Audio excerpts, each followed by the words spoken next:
Kabanata 1061. Makalipas ang ilang sandali, sasakay na sana si Gerald sa helikopter nang makita niya si Wilson na dahan daw ang lumayo sa kanya. Panipi tuldok. Wilson, sabi ni Gerald. Malinaw na mayroong mali sa matanda. Kahit na mula sa malayo, nakikita ng lahat ng naroroon kung gaano mapurol at malungkot ang mga mata ni Wilson, at naglalakad din siya na medyo mala-zombie.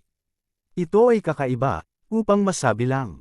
Habang nakasimangot si Gerald, napagpasyahan niyang huwag nang lumipat sa ngayon. Dahil si Dylan ay nagmula sa parehong henerasyon ni Wilson, tumawag siya, perpektong tiyempo, Wilson. Dahil malapit nang magtungo si Gerald sa mahabang paglalakbay, tatawagan ko siya upang magpaalam sa iyo. Gayunpaman, tila hindi narinig ni Wilson ang sinabi ni Dylan, at nagpatuloy lamang siya sa pagpikit-pikit sa kanila. Panipi tuldok. Wilson, sabi ni Dylan. Umatras ka, Dylan. Sigaw ni Daryl sa labas ng asul, ang kanyang titig ay lumilitaw na labis na mapagbantay. Wilson, ayos ka lang ba? May nangyari ba? Tanong ni Daryl, nakatitig parent sa matanda. Ang natitirang mga Crawfords ay nagsimulang sumilip din kay Wilson, na nagtataka sa kung ano ang nangyayari. Nang walang babala, biglang nagsimulang magsuka ng dugo si Wilson. Kasunod nito, nagsimulang lumabas ang dugo mula sa magkabila niyang mata, at ilong din. Hindi nagtagal bago ang kanyang buong mukha ay naging isang madilim na purong lilam at sa wakas ay gumuho sa lupa ang matanda. Nang makita iyon, pareho sina Daryl at Gerald na sabay na sumigaw. Wilson, paulit-ulit na sumisigaw ng pangalan ni Wilson habang tumatakbo si Gerald sa matanda. Sa oras na makarating doon si Gerald, wala na si Wilson sa mga nabubuhay. Panipi tuldok. Si Wilson ay may napakalawak na lakas kaya kaunting mga tao sa mundo ang maaaring talunin siya. Mayroong isang banta sa isla na ito. Malamig na ungol ni Daryl nang mabangis ang mga mata. Sino yan? Tanong ni Dylan na agad na kinabahan. Sa ganoong mataas na pagbabantay, tunay na ikaw ang parehong Daryl mula noon. 30 taon na ang nakalilipas mula noong huli kaming magkahiwalay. Matagal nang hindi nakikita, Daryl. Sigaw ng isang matandang lalaki, na mukhang nasa mga panahon na nitong bumababa, habang siya ay lumalakad sa kanila. Sa kabila ng kanyang kahinaan, ang kanyang mga hakbang ay magaan at ang kanyang boses ay labis na malakas at malinaw. Alam kung gaano kalikasan iyon para sa isang kaedad niya, ang natitirang mga Crawfords ay nagsimulang kinabahan din. Sino ka? Ikaw ba ang mamamatay tao ni Wilson? Tanong ni Gerald, na puno ng puot ang kanyang boses. Habang kalahating taon lamang ang pagkakakilala ni Gerald kay Wilson, matapos kung gaano kahusay ang pagtrato sa kanya ni Wilson sa mahabang panahon, nakita na ni Gerald ang matandang lalaki bilang kanyang sariling lolo. Narinig din ni Gerald mula kay Daryl na ang pamilya ni Wilson ay naging tagapaglingkod sa pamilyang Crawford sa maraming henerasyon ngayon, at ang bawat henerasyon ng mga lingkod ay matapat sa kanyang pamilya. Sa lahat ng iyon sa isip, paano hindi magagalit si Gerald sa kung anong nangyari? Umatras ka, Gerald. Ang taong iyon ay walang iba kundi ang Christopher ng pamilyang Moldell. Sinabi ni Daryl habang siya ay gumawa ng isang hakbang pasulong, pinapanatili ang isang napakakalmadong kalmado. Tulad ng inaasahan sa iyong apo, Daryl, si Gerald ay tunay na may talento tulad ng sinabi ni Court.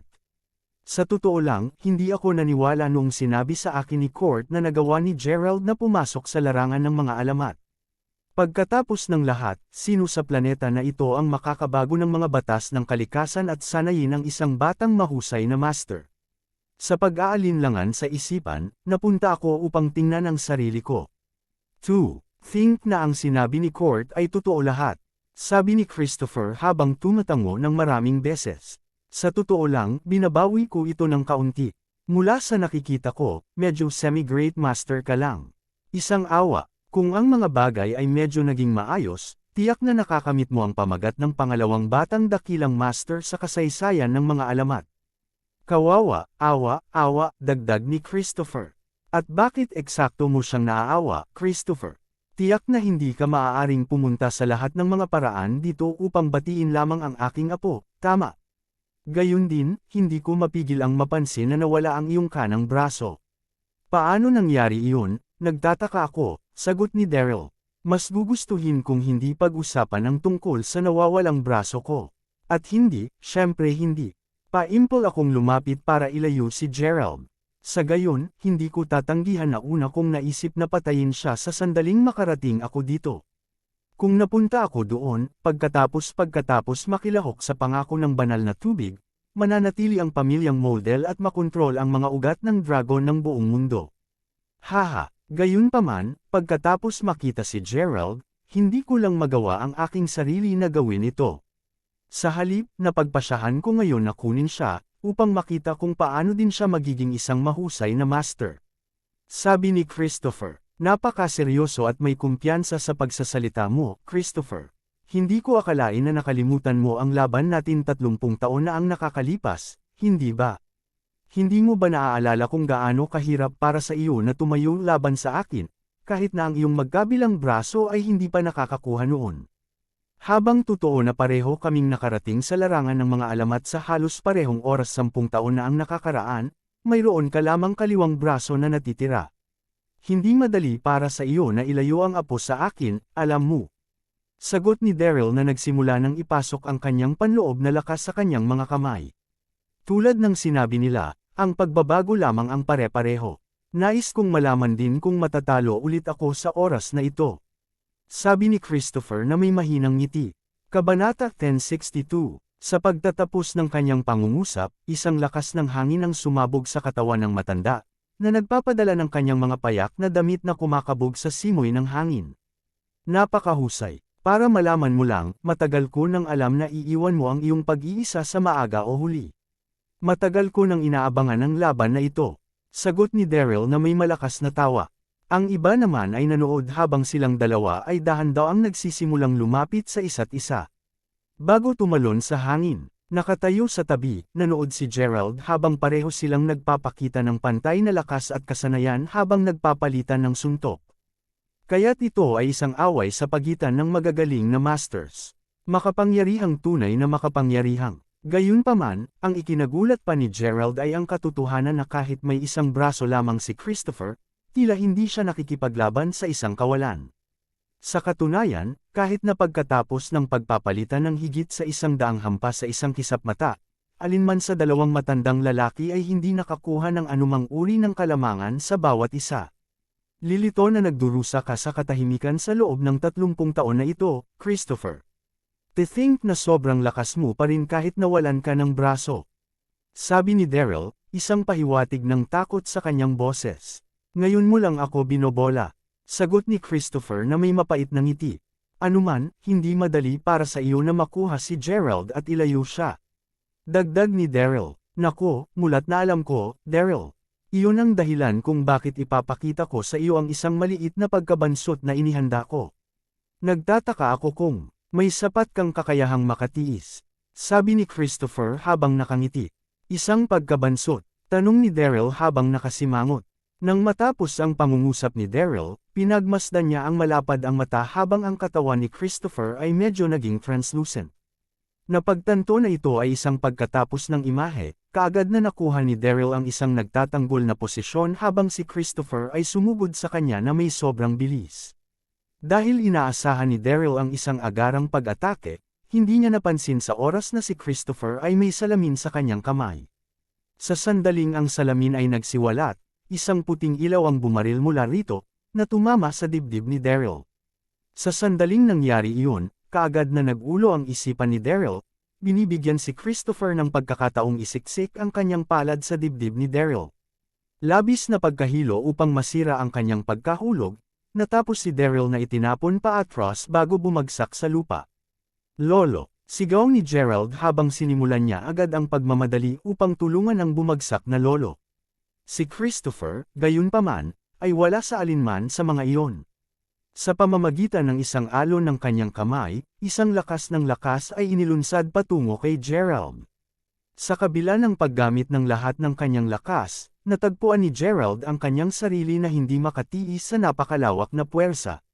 Nasa sandaling iyon nang natanto niya sa wakas na kahit na siya ay isang medyo mahusay na Panginoon, mayroon pa ring malawak na pagkakaiba sa pagitan ng kanyang kasalukuyang kapangyarihan at ng kapangyarihan ng isang buong dakilang Panginoon. Natalo sa isang solong suntok lamang, ramdam ni Gerald na dumadaloy ang dugo niya sa loob ng kanyang katawan. Sa lakas ng katawan na sumugod sa buong lugar, nauwi sa pagsusuka ng dugo si Gerald. Gerald, umatras ka, sigaw ni Daryl habang kumakabog. Gayunpaman, hindi ko inaasahan na maging malupit ka upang masira ang iyong kanang braso upang makontrol ang lakas ng mahiwagang salamin. Dagdag ni Daryl habang patuloy na lumalakas ang takot sa boses nito. Napakaliit, hindi nakakagulat na ikaw ang Panginoon ng Soul Palace. Tulad ng malamang na alam mo na, isang FW lamang sa mga ninuno ng pamilya Moldel ang nakapagpigil sa lakas ng mahiwagang salamin. Naturally, kasama ako sa grupong iyon. Bale, ang Christopher na tinalo mo 30 taon na ang nakakalipas ay bata pa at walang karanasan. Matapos ang pagkatalo na iyon, napahiya ako. Bilang isang resulta, ginawa ko ang aking makakaya upang mapagbuti ang aking lakas araw-araw. Sa isang punto, tinangka kong unawain ang mahiwagang salamin, inaasahan kong makabisado ang kapangyarihan nito. Sa kasamaang palad, napagpasyahan kong hindi ko ganap na makontrol ang kapangyarihan ng salamin. Nang malaman na ang pagsasakripisyo ng aking kanang bisig ay makakatulong sa akin na makontrol ang buong kontrol dito, ginawa ko yun bilang aking pangwakas na paraan. Tulad ng nakita mo, gumana ang pangwakas na resort na iyon. Sagot ni Christopher. Tulad ng larawan ng araw na magic artifact ng pamilya Crawford, ang mahiwagang salamin ay ang sariling bersyon ng pamilya Moldel na iyon. Dapat kong sabihin, gayunpaman, na sa kasalukuyan ay wala akong interes na talunin ka, Daryl. Sa halip, mas nabighani ako sa iyong apo. Matapos pag-aralan ng kanyang mga lihim, sino ang nakakaalam, maaari kong magamit ang mga ito para sa aking sarili upang makagawa ako ng isa pang hakbang sa aking natitirang mga araw, dagdag ni Christopher habang umiling. Akmang aalisin na niya si Gerald, isang galit na si Daryl ay sumigaw, "Over my dead body." Inaasahan kong alam mo na ang mga pagpapala ng dragon ng pamilya Crawford ay hindi rin ordinaryong bagay. Panipi, kaagad pagkatapos sabihin iyon, nagsimulang kuminang ang katawan ni Daryl. Tulad ng isang layer ng mga makukulay na ilaw na bumabalot kay Daryl, ang kanyang lakas ay tila tumaas habang siya ay sumugod papunta kay Christopher. Kabanata 1063, ang mga pagpapala ng dragon. Ungol ni Christopher nang agad siyang umatras ng ilang hakbang, mabilis na kumaibot ang mga talukap ng mata niya. Nang makita na ang matandang saglit na natigilan, sumigaw si Daryl, "Gerald, umalis ngayon." Ang piloto mismo ang kumuha ng pahiwatig upang agad na masimulan ang helikopter. Habang si Gerald ay lubos na nag-aatubili na umalis, alam din niya na ginamit ng kanyang lolo ang kanyang buong lakas para sa kanyang kapakanan. Kung manatili pa siya rito, lahat ng pagsisikap ng kanyang lolo ay walang halaga. Sa pag-iisip na iyon, sumugod siya sa helikopter. Sa sandaling tinangka ni Christopher na ituloy ang kabataan, agad na kumapit sa kanya si Daryl, pinipigilan ang matandang lalaki na magpatuloy pa. "Tinawag mo akong malupit kanina, ngunit hindi ka ba mas lalong? Upang isiping gagamitin mo talaga ang iyong mga pagpapala ng dragon upang pumutok ang kapangyarihan ng aking mahiwagang salamin. Habang alam kong hindi kita kayang pumatay, masisugatan ka pa rin. Mayroon pang 3 buwan pa hanggang sa maganap ang pangako ng banal na tubig. Natatakot ako na hindi ka mabuhay ng matagal." Sinabi ni Christopher, pakiramdam na siya ay naiwan na walang karagdagang mga pagpipilian ngayon na biglang bumangon muli Daryl. Siya, pakiramdam na knock-corner ay ginagarantiyahan. Pagkatapos ng lahat, alam ni Christopher para sa isang katotohanan na ang mga pagpapala ng dragon ay hindi isang bagay na maaaring tingnan ng maliit. Idagdag ito sa katotohanang nais pa rin niyang lumahok sa pangako ng banal na tubig. Alam ni Christopher na ang pagbibigay ng kanyang lahat upang labanan laban kay Daryl ngayon ay hindi magiging sulit. Ano pa, kung nagawang makatakas ni Gerald, kung gayon ang posibilidad na higit na mapagbuti ang kanyang lakas bago ang pangako ay ganap na wala sa tanong. Sa pag-iisip na iyon, pagkatapos ng ilang pakikibaka, nagawa niyang makawala mula sa hawak ni Daryl. Habang tumatakbo si Christopher patungo sa helikoptero, na tumaas na ngayon si Daryl ay nakaluhod sa isang tuhod nang nagsimula siyang magsuka ng dugo. Alam na wala na siyang lakas upang ituloy si Christopher, si Daryl ay makatingin lamang sa helikoptero nang may nag-aalala na mga mata. Matapos lumipad ng medyo malayo sa isla, sinabi ng piloto, huwag kang mag-alala, Batang Panginoon, sapagkat ang helikoptero ay mataas na ngayon. Duda ako na maaari niyang ipagpatuloy ang paghabol sa amin mula rito. Panipi, masarap pakinggan. Pa rin, nagtataka ako kung gaano ang kalagayan ng lolo ngayon. Inisip ko muna na perpekto siyang may kakayahang makitungo kay Christopher. Upang isipin na si Christopher ay may isang napakalakas na mahiwagang artifact sa kanya. Sagot ni Gerald, na puno ng pag-aalala ang boses nito. Ang Panginoon ay lubos na makapangyarihan kaya hindi mo siya dapat alalahanin. Gaano man katindi ang mahiwagang artifact ni Christopher, naniniwala ako na hindi siya makakagawa ng anumang seryosong pinsala sa Panginoon. Basta alam mo, malamang napalingon ng Panginoon ng mas maaga dahil hindi ka pa nakakakuha. Ngayon na nakatakas na tayo kay Christopher, ang Panginoon ay maaaring ganap na magtuon sa kanya, sabi ng piloto. Sa sandaling sinabi niya iyon, gayunpaman, ang helikopter ay biglang umiling. Nararamdaman na ang isang bagay na may timbang ay nakakabit lamang sa ilalim ng sasakyang panghimpapawid. Nakakagulat, isang segundo mamaya, isang ulo ang makikita ng sumisilip sa bintana ng helikopter. Si Christopher iyon. Saan sa palagay mo tumatakbo ka, maliit na bata? Tanong ni Christopher na may malamig na ngiti. Bago pa man makapagreaksyon si Gerald, inalog-alog ng matanda ang kanyang pulso, nagpapadala ng isang puting ilaw na kumikislap sa helikopter.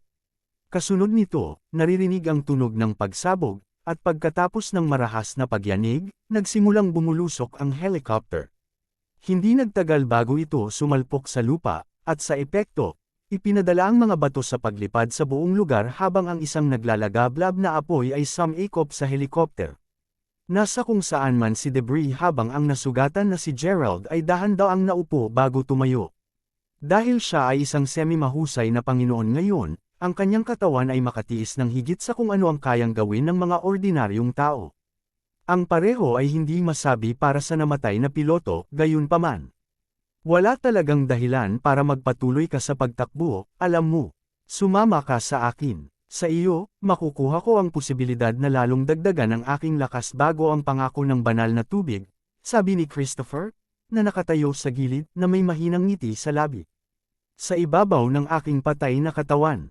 Ungol ni Gerald habang kumakabog ng ngipin bago kaagad nagamit ang buong lakas upang itapon ang kanyang maikling talam sa matanda. Nakatuon sa dibdib ni Christopher, sumipol ang maikling talam habang mabilis itong lumilipad sa hangin, para lamang sa talam na mahuli ni Christopher gamit lamang ang dalawa niyang daliri. Nakita kong gumamit ka ng isang nakatagong sandata. Habang kahanga-hanga, ikaw ay masyadong mahina upang talunin ako, batang lalaki. Sagot ni Christopher, lumalawak ang ngiti niya. Nang makita iyon, nawala ang kawalan ng pag-asa kay Gerald. Naisip niya na magkakaroon siya kahit papaano ng isang maliit na pagkakataong mabuhay. Pagkatapos ng lahat, kahit na alam niyang mamamatay siya batay sa propesya ng larawan sa araw, nais pa rin niyang lumahok sa pangako ng banal na tubig bago iyon. Ang isipin na si Christopher ay mapupunta sa pagka-corner sa kanya ng ganito. Sa kanyang isipan, naramdaman ni Gerald na ang pagtatapos ng kanyang sariling buhay doon at pagkatapos ay magiging mas mahusay kaysa sa mahuli at malamang na pinahirapan ni Christopher. Sa kanyang pag-iisip, ang mga mata ni Gerald ay napuno ng nakamamatay na hangarin habang dahan-dahan niyang itinaas ang kanyang kamay, handa nang magpakamatay. Gayunpaman, sa sandaling nakataas ang kanyang kamay, isang tunog ng sumisipol ang maririnig. Sa pagtingin sa pinagmulan ng tunog, natigilan si Gerald nang makita na ang maikling talam, na naipit-paren sa pagitan ng mga daliri ni Christopher, ay ngayon ay nanginginig sa lugar. Mismong ang matanda mismo ay lalong nagulat. Gayunpaman, mabilis niyang naibalik ang kanyang pagpipigil at sinimulang dagdagan ang puwersang mayroon ang mga daliri sa talam. Biglang, ang makintab na itim na maikling talam ay naglabas ng isang pulang flash ng ilaw. Sa masusing pagsisiyasat, mukhang ngayon lamang ito naalis sa isang forge. Kabanata 1064, maliit, subalit, hindi lamang ito naging mainit. Nakumpirma ito nang agad na sumisigaw si Christopher sa sakit habang binitawan niya ang maiinit na maiikling talam. Sa sandaling ginawa niya ito, ang maikling talam ay agad na lumipad pabalik sa kamay ni Gerald. Ito ay isang mahiwagang artifact. Sigaw ni Christopher, nakakagaling pa mula sa pagkabigla. Makalipas ang ilang sandali, ang kanyang paningin ay naging mabangis habang siya ay umuungol. Kaya't ang larawan ng araw ay hindi lamang ang mahiwagang artifact na pagmamay-ari ng pamilyang Crawford. Gaano katakataka, kung nakalagay ko ang aking mga kamay sa maikling talam at natutunan kung paano kontrolin ito, ang aking lakas ay madaling madobo. Magiging talo ako. Kapag nakuha ko ito, tiyak na. Mas maipapakita ko ang aking dakilang kakayahan at talento sa panahon ng pangako ng banal na tubig. Panipi, nang makita na ang matanda ay nagsimulang magbulong-bulong tulad ng isang baliw na tao, dahan-daang sinimulang pabolaikan ni Gerald ang ilang hakbang. Tunay na pinagpala ako ng langit sa oras na ito. Hindi lamang ako may kontrol sa mahiwagang salamin, ngunit malapit na akong makakuha ng parehong Gerald na may isang espesyal na K2 at isang bagong mahiwagang artifact. Talagang hindi ako matatalo, pasigaw na sabi ni Christopher habang nagsisimulang maglakad papunta kay Gerald, ang mga mata niya ngayon ay nanlamlam na. Gayunpaman, pagkatapos lamang ng ilang mga hakbang, ang kanyang kaliwang braso ay nagsimulang manginig ng marahas habang ang natitirang bahagi ng kanyang katawan ay naninigas. Pinanood ni Gerald habang namamaga ang mga ugat sa braso ni Christopher, ang kanilang manipis na pamumula na kahawig ng maraming mga bulate. Ang mukha naman ng matanda ay may ekspresyon ng matinding paghihirap habang ang mukha ay unti-unting namumula. Panipi tuldok-tuldok-tuldok. Maaaring ito ay isang backfire. Ungol ni Gerald sa ilalim ng kanyang hininga, napagtanto na ngayon na ang kanyang pagkakataon na makatakas. Kaagad na itinapon ang kanyang maikling talam kay Christopher, ang matandang lalaki, na nasa matinding kirot ginamit ang kanyang misteryosong salamin upang paalisin ito. Nang makita iyon, alam ni Gerald na ito ay ngayon o hindi. Sinamantala ang backfire ni Christopher, kaagad na tumakbo palayo si Gerald. Ikaw B****, gaano kalayo ka man tumakbo, siguradong maaabutan kita. Determinado akong suriin ang iyong espesyal na katawan at makuha ang magic artifact na iyon. Umungol ang paralisadong si Christopher habang nagpatuloy sa pagtitig ng mga punyal sa likuran ni Gerald. Si Gerald mismo ay hindi tumigil sa pagtakbo at kalaunan, nakarating siya sa isang gubat. Tumatakbo dito, wala siyang ideya kung nasaan siya ngayon o kung gaano kalayo pa siya mula sa disyerto. Alam na ang disyerto ay nasa hilagang kanluran, subalit, tinipon niya ang kanyang mga bearings at nagsimulang tumakbo sa direksyong iyon.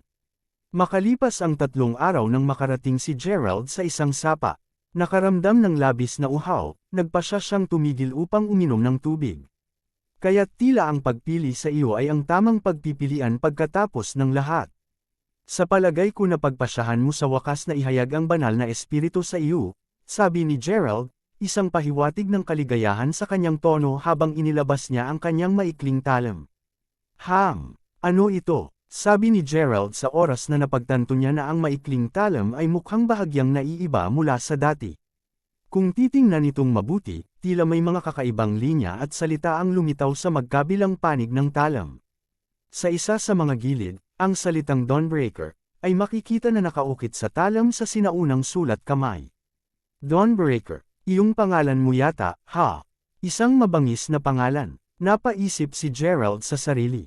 Paglingon upang tumingin sa kabilang panig ng maikling talam, nakita ni Gerald na maraming iba pang maliliit na mga linya at larawan sa panig na ito. Habang nagliliyok siya upang maunawaan ang mga imahe, nagulat siya, ang mga larawan sa talam ay tila makakausap sa kanya. Sa sandaling ang kanyang tingin ay nahulog sa isang maliit, itim na figure, agad itong naging animated at nagsimulang paulit-ulit na gumaganap ng ilang mga paggalaw. Maaari bang gisingin ni Christopher ang isang natutulog na kapangyarihan sa loob ng Dawnbreaker nang hawakan niya ito ng mas maaga? Anuman, batay sa mga aksyon ng mga numero, tila ipinapakita sa akin ang tamang paraan upang magamit ang maikling talam. Panipi, naiintindihan niyon, sinimulang seryoso ni Gerald. Ang pagmamasid sa mga aksyon ng animate figure. Matapos paulit-ulit na pinapanood ang paggalaw ng itim na figure, nakilala ni Gerald ang 4 na magkakaibang mga pattern ng pag-atake. Ang nakakagulat na bagay ay, isa lamang sa 4 na pag-atake ang naramdaman na nilalayo nilang gamitin ng Dawnbreaker. Ang iba pang 3 ay naramdaman na ang mga pag-atake ay angkop para sa isang mahabang tibak. Habang iyon ang una niyang naisip, mas napansin ni Gerald ang paggalaw ng itim na tao, mas naiisip niya ang sarili niyang ginagawa ang lahat ng apat na pag-atake. Kapag naramdaman niyang handa na siya, mahigpit na hinawakan ni Gerald ang hawakan ng maikling talam. Ang kanyang lakas ay lumitaw upang magpalitaw ng isang bagay sa loob ng talam, na nagsimula itong sumipol. Kasunod nito, ang sandata ay tila nagsimulang mag-chant. Narinig iyon, hinagis ni Gerald ang talam gamit ang isang matulin na paggalaw. Habang papalipad ito pasulong, gumawa ito ng isang nakasisindak na ingay na parang sumisira sa hangin sa paligid nito. Ano pa, ang lakas ng talam ay tila tumaas din, paghiwa sa anumang mga puno at pagsira sa anumang malalaking bato na tumayo sa daanan nito. Maya-maya, nagsimulang lumipad ang maikling talam pabalik kay Gerald. Gayunpaman, sa halip na mahuli ito, ginamit niya ang kanyang isip upang makontrol ang maikling talam upang gumawa ng pangalawang atake. Sumunod ang maikling talam, at dahil nagawa ito, alam ni Gerald na mayroon na siyang isang napakamadaling gamiting katulong sa battlefield na nakakalipad sa buong lugar at naghanap ng mga bahid sa kanyang mga kalaban. Kaya't ito ang totoong paraan ng paggamit ng Dawnbreaker. Kabanata 1065. Napaka-immerse ni Gerald sa kanyang bagong tuklas na natapos siya sa pagsasanay ng maraming araw upang makabisado sa lahat ng apat na mga diskarteng ginawa ng itim na figure. Sa oras na napagtanto niya ito, 1 linggo na ang lumipas. Pagkahagis muli ng maiikling talam, isang malakas na tunog ang maririnig pagkatapos ng isang malaking bato na gumuho. Habang ang talam ay umikot sa hangin, ginamit ni Gerald ang kanyang isip upang utusan ang Dawnbreaker na bumalik sa kanyang kamay. Kapag nagawa ito, naisip ni Gerald sa kanyang sarili, ang Dawnbreaker ay tunay na may napakalawak na potensyal na pag-atake. Mula sa kung ano ang masasabi ko, marahil ito ay kasing lakas ng isang mahusay na master. Habang maaari pa rin akong maging isang semi-mahusay na Panginoon, dahil alam ko na ngayon kung paano gamitin ng maayos ang maikling talam na ito, dapat kong mapante ang laban kung may bangga ko ulit si Christopher. Kudlid. Sa buong linggong iyon, pinagkadalubhasaan din ni Gerald ang iba pang 3 pamamaraan. Gayunpaman, dahil ayaw niya ang paggamit ng mahabang mga espada bilang isang buo, hindi talaga siya nag-abala sa sobrang pagsasanay sa iba pang 3 mga galaw. Anuman, alam niya na naantala niya ang kanyang paghahanap para sa walang hanggang kabaong ng medyo masyadong mahaba sa puntong ito. Kaya, napagpasyahan niyang oras na upang umalis sa kagubatan at magpatuloy na magtungo sa hilagang kanluran. Sa kabutihang palad, nakuha ni Gerald mula sa siksik na kagubatan ng gabi. Natigilan sa isang maliit na bayan na malapit sa gilid ng kagubatan, ipinahiwatig sa kanya ng tuyong kapaligiran doon na ang isang disyerto ay maaaring malapit. Matapos magtanong sa ilan sa mga bayan, napagtanto niya na nakarating siya sa hangganan ng Death Desert. Natutuwa siya na ang disyerto ay napakalapit sa kung saan niya paunang hinulaan ito habang nagnanavigate sa kagubatan. Nagpasalamat din siya na ang helikoptero ay bumagsak malapit sa disyerto, kung hindi man, tiyak na kailangan niyang maglakad ng mas matagal. Matapos maghanap ng isang hotel upang manatili sa gabi, umalis si Gerald upang bumili ng angkop na damit para sa kanyang sarili. Alam na kailangan niya ng isang pansamantalang pahinga. Sa sandaling nakuha niya ang lahat ng kailangan niya, babalik na lamang siya sa kanyang hotel nang marinig ng kanyang matalim na tainga ang isang hiyawan na nagmumula sa malapit. Anong balak mong gawin? Oh, wala magkano. Nakita namin na kayong dalawa na mga kagandahan ay nagmula sa labas ng bayan kaya nais lang namin kayo na ituring sa inumin. Alam mo, upang maipahayag ang aming paghanga sa iyo. Panipi, tumabi ka, sinabi ng isa sa mga kababaihan habang itinulak niya ang mga kalalakihan, balak na umalis. Hoy, ngayon, huwag ka nang umalis, kagandahan. Sinabi ng isa pang lalaki habang siya, kasabay ng ilang ibang mga kalalakihan, ay hamarang sa kanyang daanan. Malinaw na matapos makita kung gaano sila kaganda, ang mga kalalakihan ay nagkakaroon ng lahat ng uri ng tuso na pag-iisip. Habang ang mga naturang insidente ay karaniwan, natagpuan ni Gerald ang kanyang sarili na huminto sa patay sa kanyang mga track. Bakit parang katulad nito? Habang nakikinig si Gerald, mas naisip niya na ang boses nito ay kahawig ng batang babae. Ngayon ay 9:03, sinundan ni Gerald ang boses hanggang sa makarating siya sa isang sulok ng kalye. Sa sandaling bumagsak ang mga mata sa kanya, naramdaman ni Gerald na bahagyang kumaibot ang mga eyelids nito.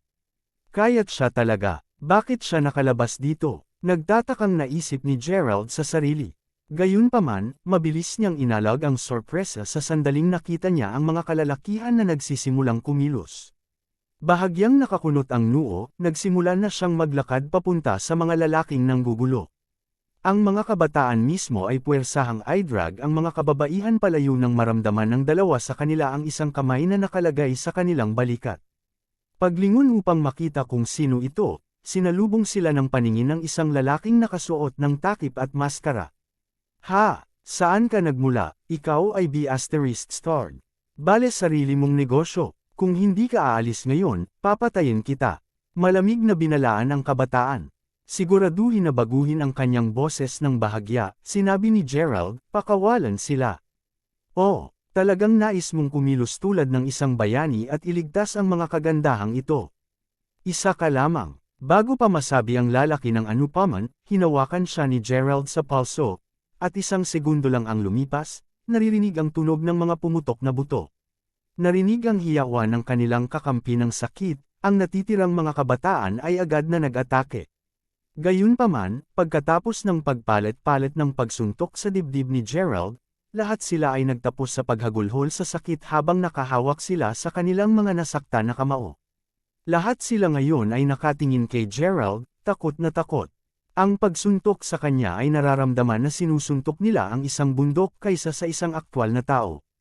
Pakiramdam na mabali ang kanilang mga buto kung ipagpapatuloy nila ang pagsuntok sa kanya, lahat sila ay sabay na nagtataka kung anong uri ng katawan ang mayroon siya. Kung hindi mo nais na mamatay, iwanan ang instant na ito. Ungol ni Gerald sa isang may lamig na tono. Huminga, lahat sila pagkatapos ay nakahawak sa kanilang nasasaktan na kamay habang tumatakbo palayo ng nakakaawa. Pagkatapos ng lahat, sa nakikita ang nakamamatay na hangarin sa kanyang mga mata, ang pagtakas ay ang tanging lohikal na sagot. Napakalaking nakakatakot. Sa sandaling tumakbo ang mga kalalakihan, ang dalawang kababaihan ay tumingin sa kanilang tagapagligtas, na labis na nagpapasalamat. Salamat sa pag-save mo sa amin, mister. Sabi ng isa sa mga kababaihan habang ibinaba pa lalo ni Gerald ang kanyang takip. Umiling siya, saka bumaba ang tingin ni Gerald bago sumagot. Mabuti lang, bumalik ka na, panipi. Kabanata 1066. Matapos sabihin iyon, tatalikod na sana si Gerald at aalis nang bigla niyang marinig ang isa sa mga batang babae na nagsasabing, ouch! Ang binti ko, panipi. Paglingon ko upang tingnan, nakita niya ang batang babae na yelp ay kasalukuyang nakahawak sa bukong-bukong niya. Malamang nasaktan ito noong nagpupumilit siyang palayain ang sarili kanina. Ayos ka lang. Sabay na tanong ni Gerald at ng iba pang dalagita habang pareho silang naglupasay. Sandali na nagulat sa kanilang magkatulad na reaksyon, sumagot ang batang babae, masakit ang bukong-bukong ko, sa palagay ko hindi ako makalakad. Kaya susuportahan kita pagkatapos, sinabi ng charismatic bespectacled na batang babae. Sa kabila ng tulong ng kanyang kaibigan, ang binti ng nasugatang batang babae ay nasaktan para hindi siya maglakad ng higit sa ilang mga hakbang ng paisa-isa. Matapos mapanood sila na huminto upang magpahinga ng ilang beses, simpleng sinabi ni Gerald.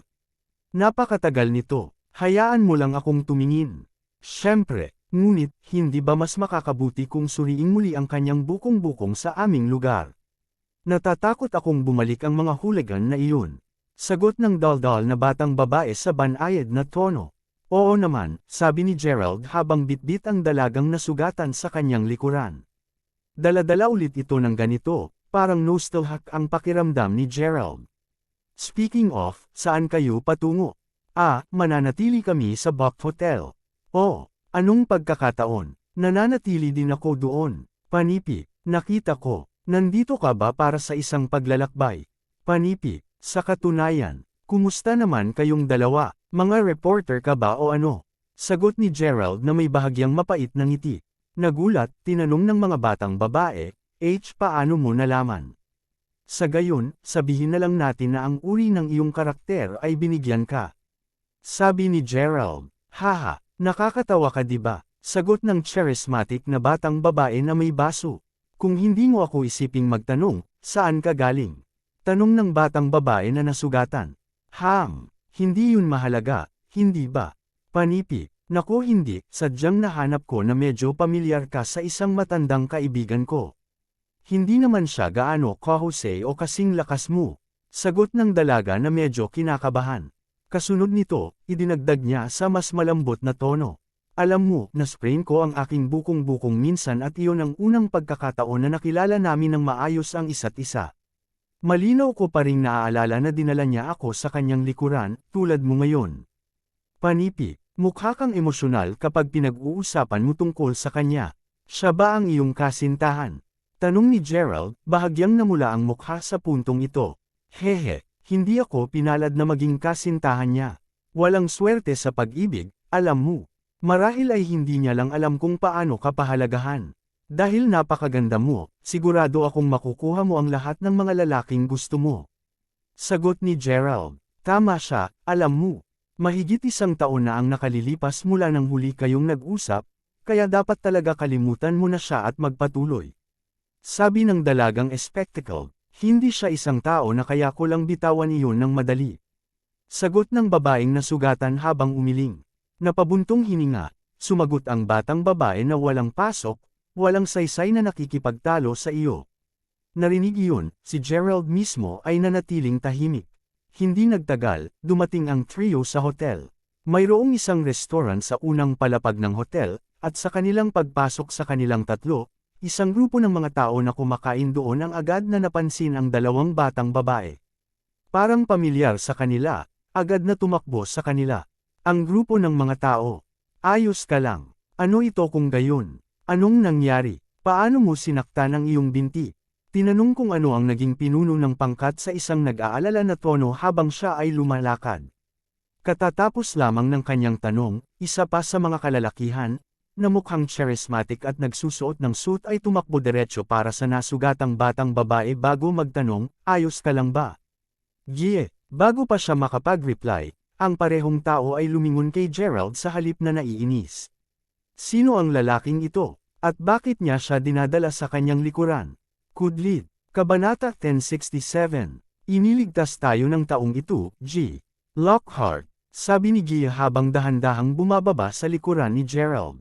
Sinabi ko sa iyo ng paulit-ulit na huwag tawagan ako ng ganyan, Gia. Tawagin mo lang ako na Win. Ang pagtawag sa akin ni G. Lockhart ay nararamdaman na kakaiba. Sagot ni Win. Pinipili na huwag sagutin iyon, pagkatapos ay lumingon siya kay Gerald bago sabihin, gayunpaman, hindi pa rin namin alam ang iyong pangalan, kaya, maaari mo bang ibahagi ito sa amin? Para sa isang kakaibang kadahilanan, naramdaman ni Gia ang sobrang lapit sa taong ito mula nang una niyang makilala siya. Hindi niya rin masabi kung bakit. Halos hindi totoo ang pakiramdam kung gaano siya kalapit sa kanya. Bukod sa kanya, ito ang pinakamahabang oras mula nang huli niyang maramdaman ang ganoong paraan sa sinumang lalaki. Kung kailangan niyang ilagay ang damdamin sa mga salita, pakiramdam nito ay medyo kapareho sa pagkikita muli ng isang matagal nang nawala na kamag-anak. Tama siya, hindi pa rin namin alam ang iyong pangalan. Dagdag ng batang babae na may ngiti sa labi. Hindi na kailangan iyon, tumulong lang ako sa isang maliit na bagay. Sagot ni Gerald habang ibinababa pa ang labi bago umakyat sa taas. Pagkakita niyon, bahagyang nagpout ang daldal na batang babae. Sino nga ba siya, Meredith? Bakit siya nakasuot ng sombrero at maskara sa maliwanag na sikat ng araw? At higit sa lahat, sa palagay niya sino siya? Kinutya ni Win. Matapos marinig kung paano kinausap ni Meredith si Gerald, natitiyak niya na ang taong nakamaskara ay nagligtas sa mga batang babae tulad ng ilang uri ng Superman. Si Win mismo ay naghihintay para sa isang pagkakataong gawin ang ganoong bagay. Ngayon na may pumalo sa kanya rito, pareho siyang nararamdamang kaba at inggit kay Gerald. Paano mo masasabi ng masama ang tungkol sa ating tagapagligtas, Win? Sumagot si Meredith, nagalit. Sinasabi ko lang ang totoo. Sigurado akong gumagawa lang siya ng kilos. Sagot ni Win, pareho kayong dalawa, huwag na kayong mag-away. Ang tanging bagay na mahalaga ngayon ay ang mga batang babae ay parehong mabuti. Gayun din, dahil pareho kayong nakabalik ngayon, magpatuloy na kumuha ng ilang pagkain. Papunta kami sa desyerto sa oras na dumating ang master ng desert. Sabi ng kanilang pinuno, nang marinig iyon, natahimik ang lahat. Mayroong higit sa 20 tao sa pangkat ni Gia, na may 13 sa kanila ay kalalakihan at ang natitira ay mga kababaihan. Ang grupo mismo ay naroon upang magsagawa ng pagsasaliksik sa disyerto, kasama sina Meredith at Gia na gumaganap bilang mga tagapagbalita. Si Win naman ay anak ng sponsor ng pananaliksik. Dahil sa parehong mayaman at makapangyarihan, nahulog siya kay Gia mula sa sandaling unang makita siya sa isang kaganapan. Simula noon, patuloy na sinusubukan niyang mapagtagumpayan ang kanyang puso, kahit na makarating sa biyahe sa pagsasaliksik na ito upang lamang ipagpatuloy ang panliligaw sa kanya. Habang ang kanilang pinuno ay bumalik sa kanyang sariling upuan, sinabi niya, sa pagsasalita tungkol sa kanya, nagtataka ako kung bakit wala pa siya rito. Gaano kaiba? Anuman, hindi kami makakaligtas sa disyerto ng matagal nang wala siya. Sinasabi ng ilan na ang Master of the Desert ay nakakaalam ng disyerto tulad ng likuran ng kanyang kamay mula noong lumaki siya roon. Panipi, habang ang iba pang mga kasapi ng pangkat ay nagsimulang talakayin ito, ang mga tunog ng mga kampanilya, na karaniwang isinuot ng mga kamelyo sa paligid ng mga bahaging ito, ay naririnig na tumutunog habang papalapit na sila sa hotel. Maya-maya, humigit kumulang na 20 cart na hinugot ng kamelyo ang huminto sa harap ng hotel. Nakatayo sa pasukan, ang isang matandang lalaki na may magkakaibang puting balbas at mukha na puno ng mga kunot ay sumigaw, "Sige, Pharaoh na." Siya ang gumagabay sa lahat ng mga kamelyo, at pagkatapos marinig ang kanyang sigaw, halos lahat sa hotel ay nagtungo. Bukod sa mga mananaliksik, mayroon ding iba pang mga turista na kumuha ng Master of the Desert para sa pareho niyang mga cart at kanyang gabay na serbisyo. Kapag na-mount na ng bawat isa ang kanilang mga bag at bote sa mga kamelyo, sisimulan ng Master of the Desert ang pagdadala sa kanila sa ilang. "Halika, Gia, binayaran ko siya ng sobra mula nang nasugatan mo ang iyong binti. Maaari kaming sumakay sa cart kasama si Professor Yale upang hindi kami makalakad." Sabi ni Win sabay lingon nito kay Gia. Gayunpaman, nang napansin niya kung gaano siya nag-aalangan at kung paano siya tumungala sa ikalawang palapag, agad siyang nagselos at nagdagdag. "Huwag mong sabihin sa akin hinihintay mo ang taong masyadong maislan sa pananamit, Gia." Hindi ako, ni hindi nga kami magkakilala. Sagot ni Gia, "Mabuting malaman. Anuman, dapat na tayong umalis ngayon. Dito, tutulungan kita." Panipi, mabuti, magagawa iyon ni Meredith. Kabanata 1068. Kapag handa na ang lahat, sinimulang akayin silang lahat ng tao sa disyerto. Pagkatapos lamang nilang umalis ng medyo malayo nang maglakad si Gerald palabas ng hotel. Totoong hindi niya inaasahan na mabangga si Gia dito sa lahat ng mga lugar pagkatapos ng isang buong taon. Anuman, nagsimula na siyang magtrabaho at siya ay naging mas mahusay din. Habang tinukso si Gerald na ibunyag ang kanyang pagkakakilanlan kay Gia, ito ay higit sa isang taon at alam niya ngayon na hindi pa niya talaga nakakalimutan siya tungkol sa kanya nang subukan niya ito. Alam niya kung gaano kalala ang pagtrato niya sa kanya noon, at alam na ang pagsasama nila ay magiging imposible pa rin, nagpasya si Gerald na huwag na siyang antalahin pa sa pag-move on pa. Anuman, napansin ni Gerald na si Win ay napakabait kay Gia kanina. Habang hindi gustong-gusto ni Gerald si Win, pinagkakatiwalaan niya na si Win lamang ang nagnanais ng pinakamahusay para kay Gia. Ito ang dahilan kung bakit hindi tumigil si Gerald upang gamutin ang kanyang nasugatan na bukong-bukong noon. Kung sabagay, nakikita niya na mayroon ng taong aalagaan siya ng mabuti. Umiling siya, pagkatapos ay kinuha ni Gerald ang kanyang bagahe, handa nang umalis. Sa pangako ng banal na tubig na dapat bayaran sa loob ng 3 buwan, imposible para sa kanya na huwag makaramdam ng pagkabalisa tungkol dito. Pagkatapos ng lahat, kailangan pa rin niyang magsanay ng sapat upang maging isang ganap na mahusay na master at hanapin din ang walang hanggang kabaong bago pa iyon. Ni isang segundo ay hindi masayang. Hindi nagtagal pagkatapos makapasok sa disyerto, tuluyan nang bumangga si Gerald sa grupo ni Gia. Gayunpaman, ang kanilang ruta pasulong ay nablock ng maraming mga tao na may suot na damit na may pulang manggas. "Hoy ngayon, bakit mo kami pinipigilan na magpatuloy? Hindi mo pag-aari ang disyerto." Saway ng iilan sa mga turista. Ang aming kaos puso na paghingi ng tawad, ngunit ang ilang mga katawan ay natagpuan sa disyerto ilang araw na ang nakakalipas, at lahat sila ay nagpakita ng mga palatandaan ng pagharap sa kakilakilabot na pagkamatay. Iminumungkahi namin na pigilan mo ang pagpasok sa disyerto para sa susunod na mga araw.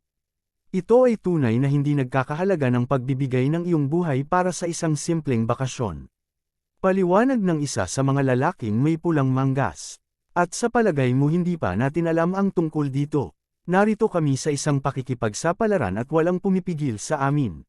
Huwag mag-abala tungkol sa mga lalaking pula ang manggas. Ituloy na lang natin. Sigaw ng isa sa mga babaeng turista habang marami sa kanila ang tumagos sa kordon.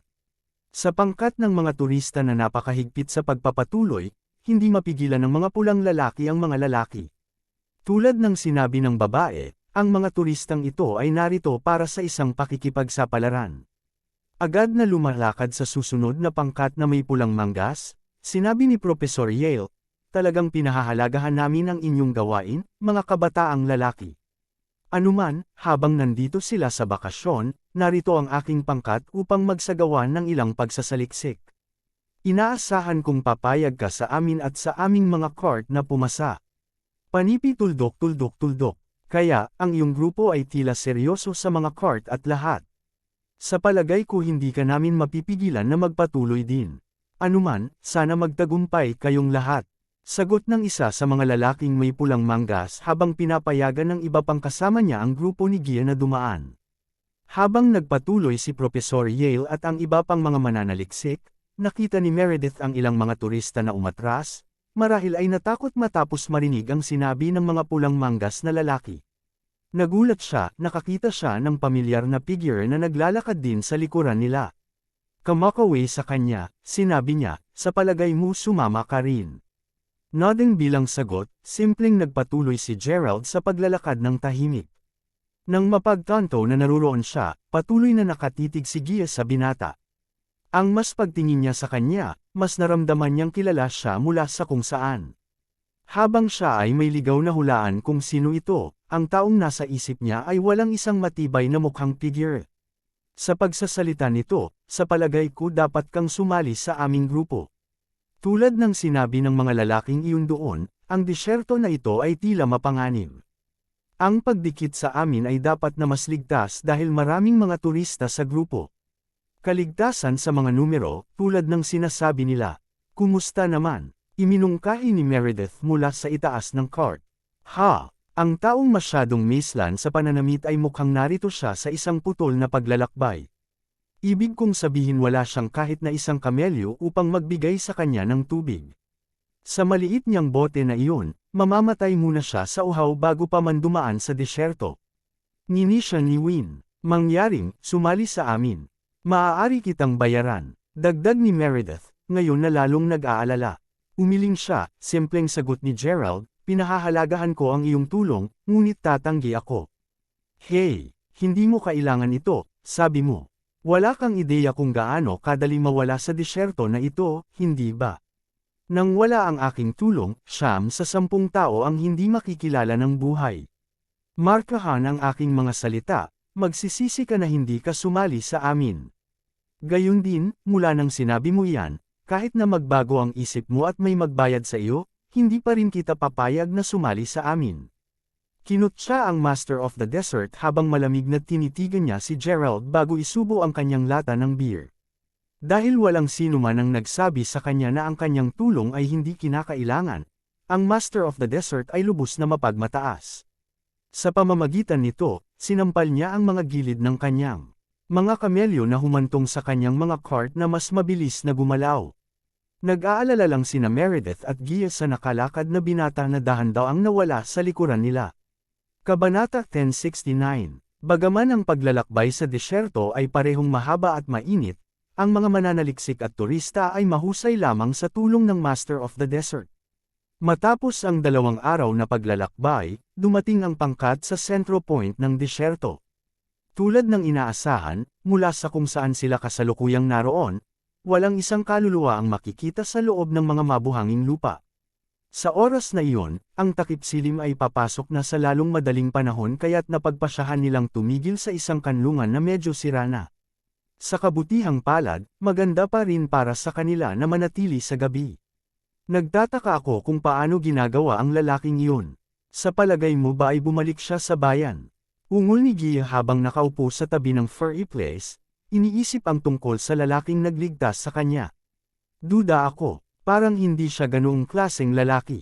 Ang paraan ng pagpapakita niya sa kanyang sarili, siya ay parehong may edad at maaasahan. Sa totoo lang, hawakan mo. Bakit mo pa rin siya iniisip? Hindi mo ba sinabi na mahal mo si Gerald? Hindi kaya nahuhumaling ka sa kanya dahil pareho siyang kamukha, at pinapaalalahanan ka kay Gerald. Sagot ni Meredith sa isang medyo hindi kanais-nais na tono. Sa paraang sinabi niya ito, para bang nakikita ni Meredith sa pamamagitan ni Gia. Ano, hindi. Nag-aalala lang ako dahil iniligtas niya ang ating buhay pagkatapos ng lahat. Bukod, hindi mo rin ba siya iniisip, Meredith? Nakangiting sabi ni Gia, kaya't inaamin ko na gusto ko ang mga taong may edad. Tiyak na umaangkop siya sa singil sa kagawaran na iyon. Ano pa, iminungkahi ng kanyang mga mata na hindi mabilang na mga kwentong nakatago sa likuran nila. Siya ang eksaktong uri ng mahiwagang kasintahan na gusto kong magkaroon. Sumagot si Meredith nang walang pag-aalinlangan. Iyon ba ay isang hindi tuwirang paraan ng pagsasabi na gusto mo siya? Tinanong ni Gia, ang kanyang pag-usisa ay umusbong. Well, hindi ko alam, sige. Siguro, ibig kong sabihin ay hindi ko mapigilan ang pag-iisip tungkol sa kanya. Gusto ko talaga siyang makilala ulit, alam mo. Sagot ni Meredith habang itinakip ang mga kamay sa pisngi habang nakatingala sa langit. Narinig iyon, tumangala din si Gia sa kalangitan din. Same here, I really want to meet him again too. Napaisip si Gia sa sarili. Ilang sandali pa, lumapit si Win sa kanila bago sinabi, Gia. Meredith, ano ang ginagawa ninyong dalawa? Dito, magkaroon ng maiinit na tubig. Kapag ang araw ay lumubog, ang mga bagay ay makakakuha ng sobrang lamig dito. Panipi, mabuti, hindi ako nauuhaw. Sagot ni Gia habang umiling, alam na alam kung ano ang balak niya. Habang dapat niyang aminin na si Win ay tunay na may isang aura ng pagkahari na nakapalibot sa kanya, hindi lang siya ang uri ng taong gusto niya. Sa kabila ng kanyang patuloy na pagsisikap na ligawan siya, alam ni Gia na imposible na magkasama sila. Bilang isang resulta, mas ginawa niya para sa kanya, mas guilty ang nararamdaman niya tungkol dito. Kaya, kung iyon ang kaso, bakit hindi lumapit at makinig sa pagkukwento ng Master of the Desert? Sa ngayon, lahat ng mga kwento niya ay nakakatakot.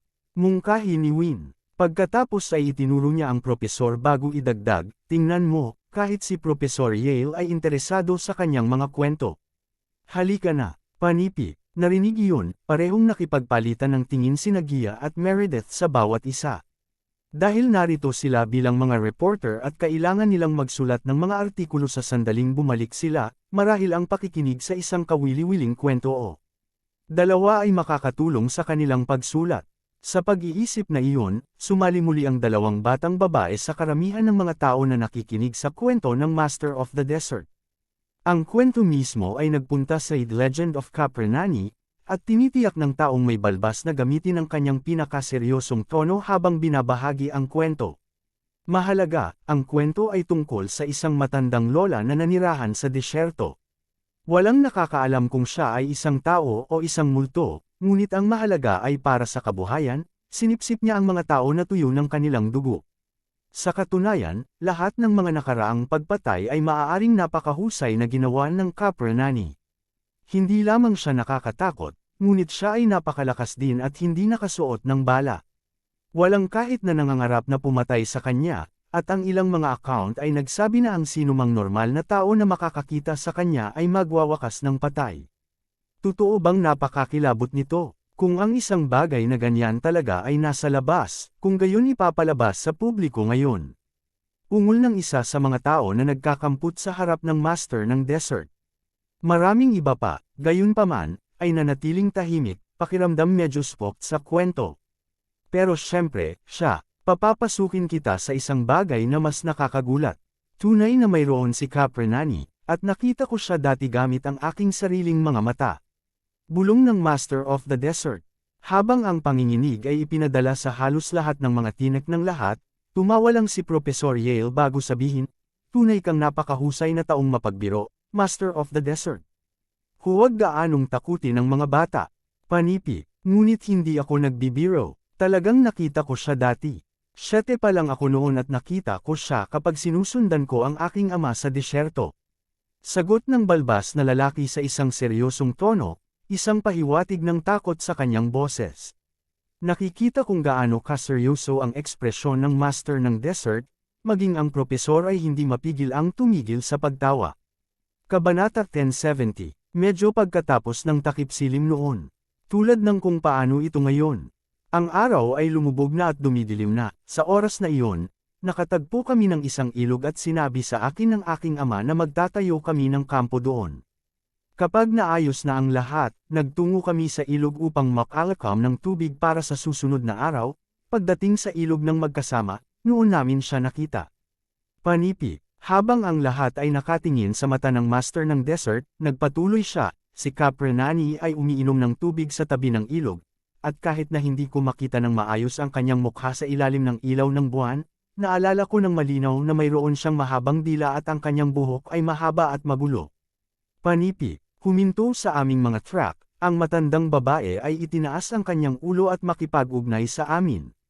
Maikling sandali lamang ito, ngunit ang parehong mga mata ay berde. Sa kabutihang palad, inalis ako ng aking ama sa oras na ito habang sumisigaw siya, "Huwag kang tumingin sa kanya, Billy. Lumingon ka, pakanan ka agad." Kudlit Panipi, pagkasabi niyon, tumalikod agad ang aking ama at lumuhod sa buhangin. Ginawa ko ang pareho, naaalala na sinabi niya sa akin minsan na kung may dumating sa Caprenani, tatalikod sila laban sa kanya at hindi na lumingon sa likuran. Panipi, Panipi tuldok tuldok tuldok. Ano ang nangyari pagkatapos nito? Tanong ng isa sa mga turista. Aba, dahan-dahan siyang lumakad sa pareho kaming mag-ama. Gayunpaman, ang kanyang mga yapak ay napakagaan na halos hindi ito maririnig, makatipid para sa malambot na buhangin ng buhangin. Sa puntong iyon, ang mga boses na parang bata mula sa likuran namin ay nagsimulang bamulong, "Huwag mo siyang tingnan, Billy." Alternasyon. Tumalikod alternasyon. Right this instant alternasyon. Siyempre, hindi ako nakinig sa mga malaswang tunog na iyon. Pagkatapos, sinabi sa akin ng aking ama na ang pagtatangka ni Caprenani na magsalita sa aming wika sa pamamagitan ng panggagaya. Panipi, at pagkatapos, ano ang sumunod na nangyari? Nagtanong sa iba, at pagkatapos, katahimikan. Ang aking ama at ako ay nagpatuloy sa pagluhod doon ng walang salita, sagot ng Master of the Desert. Kasunod nito, lahat ng nasa silungan ay namatay na tahimik. Ito ay lalo na para sa mga batang babae na lahat ay nabasa ng malamig na pawis.